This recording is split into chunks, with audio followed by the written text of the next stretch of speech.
Hello mga kamare! Unpack natin tong mga sapatos na binigay ng nanay ng classmate ni Cassie. Ayan, tignan nyo, ang ganda. Bagong-bago pa siya. Ang linis pa. Tapos ito mga bago, yung iba. Unpackin natin ha. Sud ko kayo ng konti. Hello, hello! Ayan.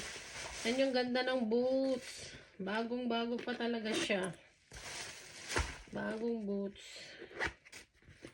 Clarks pa siya. Ang ganda ng tatak niya. Lagay ko dito sa side. Sa ano muna kasi. Baka ano. Sandals. Ayan, sandals. Chinelas. Ayan, mga chinelas. Chinelas yan. Ito pa. My shoes. Shoes. Ano yan? Tapos isang link. School shoes. School shoes. Size 12. Ayan. Ano ba ang size 12? Ano nakalagay? Ito. Size 12 din. G. 30. Ayan. Ito pang school. Ayan. O, diba? Sa mga nangangailangan pang school shoes. Diyan.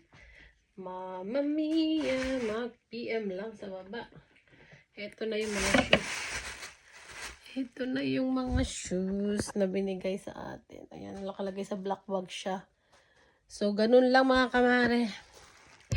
Kahit pa ilang piraso, maayos yan. May lalagay talaga yan sa malikbayan box. Ito po, ang ganda nito. Oh. Size 12. 8 years old.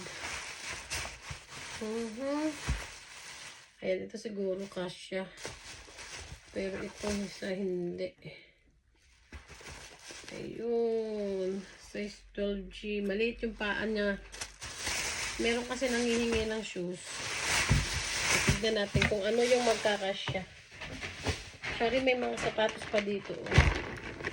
Mga pang napag-iwanan ni Cassie. Ayan. Ayun. Ito po isa. Ay, madami ito. Actually, madami ito. Madami ito. Ayan, isang buong bag yan. Isang buong bag. Mga shoes. Ito mga school shoes din pang babae.